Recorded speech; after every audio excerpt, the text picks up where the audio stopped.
എല്ലാ വിദ്യാർത്ഥികൾക്കും പുതിയൊരു വീഡിയോയിലേക്ക് സ്വാഗതം.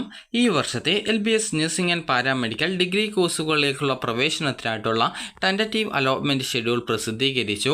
ഓരോ അലോട്ട്മെൻറ്റും ഏത് ദിവസമാണ് നടക്കുന്നത്, എപ്പോഴാണ് ഓപ്ഷൻ എഡിറ്റിംഗ്, അതുപോലെ ഫസ്റ്റ് അലോട്ട്മെൻറ്റ് കിട്ടിയാൽ എപ്പോഴാണ് fee payment, option rearrange, അതുപോലെ ഡിലീറ്റ് ചെയ്യൽ എന്നിങ്ങനെയൊക്കെയുള്ള അവസരങ്ങൾ എപ്പോഴാണ് എന്നിങ്ങനെയുള്ള ഓരോ അലോട്ട്മെൻറ്റ് നടക്കുന്ന ഡേറ്റുകൾ രേഖപ്പെടുത്തിക്കൊണ്ടുള്ള ഒരു പേജാണ് ഈ ഒരു ടെൻറ്ററ്റീവ് ഷെഡ്യൂൾ എന്ന് പറയുന്നത്. അതായത് ടെൻറ്ററ്റീവ് ഷെഡ്യൂൾ എന്ന് പറഞ്ഞാൽ അലോട്ട്മെൻറ്റ് നടക്കുന്ന തീയതികളാണ് ഈ ഒരു ടെൻറ്ററ്റീവ് അലോട്ട്മെൻറ്റ് ഷെഡ്യൂൾ എന്നതുകൊണ്ട് ഉദ്ദേശിക്കുന്നത്. അപ്പോൾ വിദ്യാർത്ഥികൾക്ക് ഈ ഒരു നിലവിൽ നിങ്ങൾക്ക് ഓപ്ഷൻ രജിസ്ട്രേഷൻ ഓഗസ്റ്റ് 15 വരെ ചെയ്യാനുള്ള സൗകര്യമുണ്ട്. അപ്പോൾ ഓഗസ്റ്റ് 15 വൈകുന്നേരം 5 മണി വരെ നിങ്ങൾക്ക് ഓപ്ഷൻസ് എഡിറ്റ് ചെയ്യാം. അതിനുശേഷം 16 ട്രയൽ അലോട്ട്മെൻറ്റ് പ്രസിദ്ധീകരിക്കുന്നത്. ഓഗസ്റ്റ് 15 വരെ നിങ്ങൾക്ക് എത്ര പ്രാവശ്യം വേണമെങ്കിലും, അതുപോലെ തന്നെ ഓപ്ഷൻ എഡിറ്റ് ചെയ്യാനോ റീ അറേഞ്ച് ചെയ്യാനോ അല്ലെങ്കിൽ ഡിലീറ്റ് ചെയ്യാനോ അല്ലെങ്കിൽ ഓപ്ഷൻസ് പുതിയത് ആഡ് ചെയ്ത് കൊടുക്കുന്നതിനോ സാധിക്കുന്നതാണ്. പല വിദ്യാർത്ഥികളും ചോദിക്കുന്ന കാര്യമാണ്, CPASൽ അപ്ലൈ ചെയ്തിട്ടില്ല അല്ലെങ്കിൽ സിമെറ്റിൽ അപ്ലൈ ചെയ്തിട്ടില്ല, അപ്പോൾ ആ ഒരു കോളേജിലേക്ക് ഓപ്ഷൻ വെക്കാൻ പറ്റുമോ എന്നുള്ളത്. ഉറപ്പായിട്ടും ഓപ്ഷൻ വെക്കാവുന്നതാണ്. അതായത് ഈ ഒരു CPASൻ്റെ കോളേജിൽ ഇപ്പോൾ 50 സീറ്റ് ഉണ്ടെങ്കിൽ അത് 25 സീറ്റ് LBSും 25 സീറ്റ് CPASുമാണ് അലോട്ട്മെൻറ്റ് നടത്തുന്നത്.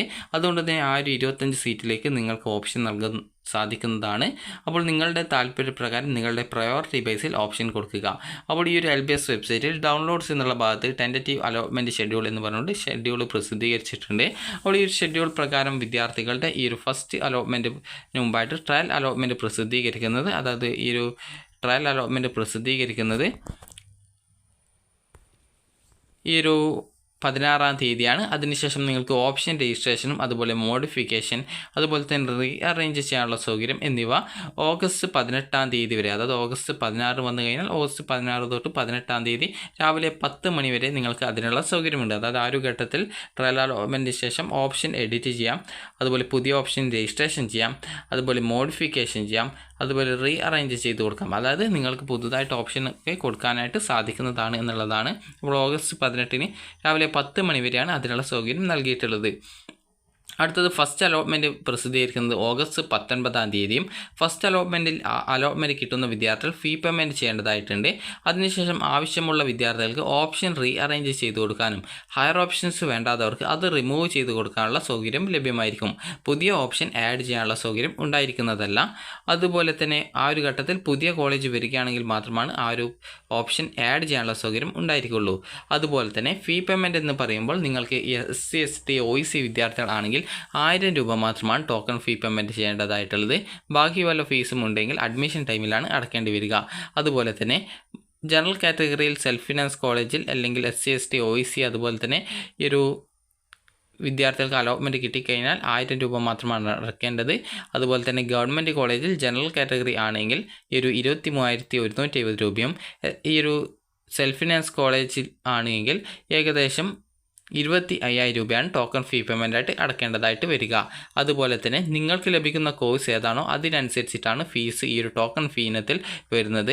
അത് നിങ്ങൾക്ക് MLT ആണോ അല്ലെങ്കിൽ മറ്റേതെങ്കിലും കോഴ്സുകളാണെങ്കിൽ അതിനനുസരിച്ച് മാത്രമാണ് സെൽഫ് ഫിനാൻസ് കോളേജിലെ ടോക്കൺ ഫീ പേയ്മെൻറ്റ് വരികയുള്ളൂ. അതുപോലെ തന്നെ വിദ്യാർത്ഥികൾക്ക് ബാക്കി ഫീസ് അഡ്മിഷൻ ടൈമിൽ മാത്രം അടച്ചാൽ മതിയാകും. ഗവൺമെൻറ് കോളേജ് ആണെങ്കിൽ പ്രത്യേകിച്ച് പിന്നീട് അടക്കാനായിട്ട് പ്രത്യേകിച്ച് ഫീസൊന്നും ഉണ്ടായിരിക്കില്ല. പിന്നീട് PTA ഫണ്ടോ മറ്റ് അതുപോലുള്ള ഫീസുകൾ മാത്രമേ ഉണ്ടായിരിക്കുള്ളൂ. അതിനുശേഷം ഫസ്റ്റ് അലോട്ട്മെൻറ്റ് പ്രസിദ്ധീകരിക്കുന്നത് ഈ ഒരു 19 പറഞ്ഞു. അപ്പോൾ 20 മുതൽ 22 വരെ നിങ്ങൾക്ക് ഫീ പേയ്മെൻറ്റും ഓപ്ഷൻ റീ അറേഞ്ച് ചെയ്ത് കൊടുക്കാനുള്ള സൗകര്യം ലഭ്യമായിരിക്കും. അതിനുശേഷം സെക്കൻഡ് അലോട്ട്മെൻറ്റ് പ്രസിദ്ധീകരിക്കുന്നത് ഓഗസ്റ്റ് 24 അതിനുശേഷം ഓഗസ്റ്റ് 24 മുതൽ 29 വരെ ആദ്യമായിട്ട് അലോട്ട്മെൻറ്റ് ലഭിച്ചിട്ടുള്ള വിദ്യാർത്ഥികൾക്കും അതുപോലെ തന്നെ കോഴ്സ് മാറ്റത്തിൻ്റെ ഫലമായിട്ടോ മറ്റോ നിങ്ങൾക്ക് എന്തെങ്കിലും എക്സ്ട്രാ ഫീ പേയ്മെൻറ്റ് ഉണ്ടെങ്കിൽ ആ ഒരു എക്സ്ട്രാ ടോക്കൺ ഫീ പേയ്മെൻറ്റും അതുപോലെ ഫീ പേയ്മെൻറ്റും അടക്കാനുള്ള സൗകര്യം അതുപോലെ ഓപ്ഷൻ എഡിറ്റ് ചെയ്യാനും അതുപോലെ റീ അറേഞ്ച് ചെയ്യാനുമുള്ള സൗകര്യം 24 മുതൽ 29 വരെയാണ്. ഈ ഒരു ഘട്ടത്തിൽ പുതിയ ഓപ്ഷൻ നൽകാനുള്ള സൗകര്യം പുതിയ കോളേജ് വരികയാണെങ്കിൽ മാത്രമേ ഉണ്ടാവുള്ളൂ. അതുപോലെ തന്നെ തേർഡ് അലോട്ട്മെൻറ്റ് പ്രസിദ്ധീകരിക്കുന്നത് ഓഗസ്റ്റ് 31 അപ്പോൾ ഓഗസ്റ്റ് 31 വിദ്യാർത്ഥികൾക്ക് തേർഡ് അലോട്ട്മെൻറ്റ് റിസൾട്ട് അറിയാൻ സാധിക്കും. അപ്പോൾ നിങ്ങൾക്ക് ഈ ഒരു അലോട്ട്മെൻറ്റ് കിട്ടുന്ന വിദ്യാർത്ഥികൾക്ക് ഫീ പേയ്മെൻറ്റ് ചെയ്യാനുള്ള സൗകര്യമാണ് ഉണ്ടായിരിക്കുക. അപ്പോൾ ഫീ പേയ്മെൻറ്റ് ചെയ്യാനുള്ള സൗകര്യം 31 മുതൽ ഈ ഒരു സെപ്റ്റംബർ 3 വരെയാണ് ഉണ്ടായിരിക്കുക. അതിനുശേഷം first allotment, second allotment, third അലോട്ട്മെൻറ്റുകളിൽ അലോട്ട്മെൻറ്റ് ലഭിക്കുന്ന വിദ്യാർത്ഥികൾ 31 മുതൽ ഓഗസ്റ്റ് അല്ല സെപ്റ്റംബർ 6-ാം തീയതി വരെ നിങ്ങൾക്ക് അതത് കോളേജുകളിൽ ജോയിൻ ചെയ്യാവുന്നതാണ്. അലോട്ട്മെൻറ്റ് ലഭിക്കുന്ന വിദ്യാർത്ഥികൾ ഫീ പേയ്മെൻറ്റ് ചെയ്യാതിരിക്കുകയാണ്. അതായത് ഫസ്റ്റ് അലോട്ട്മെൻറ്റിൽ അലോട്ട്മെൻറ്റ് കിട്ടുകയും എന്നാൽ ഇഷ്ടമില്ലാത്ത കോഴ്സോ കോളേജോ ആയത് കാരണം ഫീ പേയ്മെൻറ്റ് ചെയ്യാതിരിക്കുകയാണെങ്കിൽ നിങ്ങൾക്ക് ലഭിച്ച അലോട്ട്മെൻറ്റ് നഷ്ടമാകുന്നതും പിന്നീട് സെക്കൻഡ്, തേർഡ് അലോട്ട്മെൻറ്റുകളിൽ നിങ്ങളെ പരിഗണിക്കുന്നതും അല്ല എന്നുള്ളത് പ്രത്യേകം ശ്രദ്ധിക്കേണ്ടതാണ്. അതുപോലെ തന്നെ ഈ ഒരു കോളേജ് ജോയിനിങ്ങിന് ശേഷം പിന്നീട് SC/ST വിദ്യാർത്ഥികൾക്ക് വേണ്ടിയിട്ടുള്ള സ്പെഷ്യൽ അല്ലെങ്കിൽ സ്പോട്ട് അലോട്ട്മെൻറ്റ് പ്രസിദ്ധീകരിക്കുന്നതാണ്. പ്രസിദ്ധീകരിക്കില്ല, അതിനുള്ള അപേക്ഷ ക്ഷണിക്കുന്നതായിരിക്കും. അതിനുശേഷം പിന്നീട് ജനറൽ കാറ്റഗറിയിലുള്ള വിദ്യാർത്ഥികൾക്ക് വേണ്ടിയിട്ടുള്ള സ്പോട്ട് അലോട്ട്മെൻറ്റ് കൂടി ഉണ്ടായിരിക്കുന്നതാണ്. അപ്പോൾ ഏകദേശം ഒരു 12ഓളം അലോട്ട്മെൻറ്റുകളാണ് സാധാരണഗതിയിൽ ഉണ്ടാവാറുള്ളത്. അപ്പോൾ വിദ്യാർത്ഥികൾക്ക് ഈ ഒരു വീഡിയോ ഉപകാരപ്രദമായിട്ടുണ്ടെന്ന് കരുതുന്നു. നിലവിൽ അലോട്ട്മെൻറ്റ് പ്രോസസ്സ് നടത്താനുള്ള നഴ്സിംഗിലേക്ക് അലോട്ട്മെൻറ്റ് പ്രോസസ്സ് നടത്താനുള്ള ലാസ്റ്റ് ഡേറ്റ്, അതായത് കട്ട് ഓഫ് ഡേറ്റ് എന്ന് പറയുന്നത് ഇന്ത്യൻ നഴ്സിംഗ് കൗൺസിലിൻ്റെ കട്ട് ഓഫ് ഡേറ്റ് ഈ ഒരു സെപ്റ്റംബർ 30-ാം തീയതിയാണ്. അപ്പോൾ അതിനുള്ളിൽ ആ ഒരു അഡ്മിഷൻ പ്രോസസ്സൊക്കെ നടത്താനാണ് സാധ്യതയുള്ളത്. അപ്പോൾ വിദ്യാർത്ഥികൾക്ക് ഈ ഒരു വീഡിയോ ഉപകാരപ്രദമായിട്ടുണ്ടെങ്കിൽ ലൈക്ക് ചെയ്യുക, ഷെയർ ചെയ്യുക. Thank you for watching.